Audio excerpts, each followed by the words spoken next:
નમસ્કાર. જરા વિચારો, કાળઝાળ ગરમી પછી જ્યારે વરસાદનું પેલું એક ટીપું માટી પર પડે, કેવી રાહત મળે છે નહીં? બસ આ જ અનુભવને શબ્દોમાં ઢાળ્યો છે હરિકૃષ્ણ પાઠકે એમના સુંદર સોનેટ જીવમાં જીવ આવ્યોમાં. તો ચાલો આજે આપણે આ કવિતાની અંદર ઉતરીએ અને એના ભાવને માણીએ. આ સવાલ જ આપણને સીધો કવિતાના કેન્દ્રમાં લઈ જાય છે. વાત છે રાહતની, પુનર્જીવનની. ચાલો આ અનુભવને આપણે જરા વધુ ઊંડાણથી સમજીએ. તો સૌથી પહેલાં એ જાણવું જરૂરી છે કે આટલી સુંદર રચના પાછળના સર્જક કોણ છે અને આ કવિતાનો મુખ્ય વિચાર શું છે. ચાલો સમજીએ.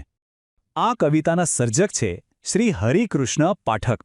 એમનો જન્મ બોટાદમાં થયેલો અને વ્યવસાયે તેઓ સચિવાલયમાં અધિકારી હતા. એમની લેખનશૈલી જુઓ. એક તરફ સૂરજ કદાચ ઉગે જેવો ગંભીર કાવ્યસંગ્રહ, તો બીજી તરફ અડવા પચીસી જેવી હળવી હાસ્ય કટાક્ષ રચનાઓ. આ જ એમની સાહિત્યક પ્રતિભાની વિશાળતા બતાવે છે. હવે જુઓ, આ કવિતાનું શીર્ષક જ કેટલું રસપ્રદ છે. જીવમાં જીવ આવ્યો. આ તો આપણે રોજબરોજ વાપરીએ જ છીએ, ખરું ને? એવો રૂઢિપ્રયોગ છે જેનો અર્થ થાય કે કોઈ મોટી ચિંતા કે ડર દૂર થાય અને હાશકારો મળે.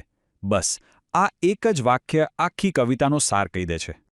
પણ એ રાહતને પૂરેપૂરી સમજવા માટે પહેલાં એ સમજવું પડે કે વરસાદ નહોતો ત્યારે હાલત કેવી હતી. કવિ અહીં ઉનાળાની ગરમીથી તડપતી સૃષ્ટિનું એકદમ જીવંત ચિત્ર આપણી સામે મૂકે છે. કવિતાની શરૂઆત જુઓ, એકદમ શાંતિથી થાય છે. પણ એ શાંતિ પહેલાં શું હતું? તોફાન, ગરમ પવનની જે ડમરીઓ એટલે કે ધૂળના ગોટે ગોટા ઉડી રહ્યા હતા, એ હવે માંડ શાંત પડ્યા છે. અને જેવી એ શાંતિ છવાઈ કે તરત જ વરસાદના ઝીણા ફોરા પડ્યા અને બસ જાણે આખી સૃષ્ટિને હાશકારો થયો. અહીં કવિ પ્રકૃતિને જાણે એક માણસની જેમ જુએ છે. એ એવી કલ્પના કરે છે કે પક્ષીઓના માળાઓ પણ એટલા થાકી ગયા છે ગરમીથી કે જાણે હાંફી રહ્યા છે. હવામાં બસ લાચાર બનીને ઝૂલી રહ્યા છે. આખા દૃશ્યમાં એક થાક છે, એક પીડા છે. પણ જેવું પાણીનું ટીપું પડ્યું એ જ ઝાડના પાંદડા જાણે એકદમ નવા, ઉજળા રંગના થઈ ગયા. કવિના શબ્દો પર ધ્યાન આપવા જેવું છે. જુઓ, ડમરી એટલે ખાલી ધૂળની વાત નથી. ના, એ તો ગરમી અને બેચેનીની એક આખી આંધળી છે. અને બીજો શબ્દ છે વ્યથિત. એનો મતલબ કે આ કોઈ સામાન્ય શારીરિક થાક નથી, પણ એક ઊંડી આંતરિક પીડા છે.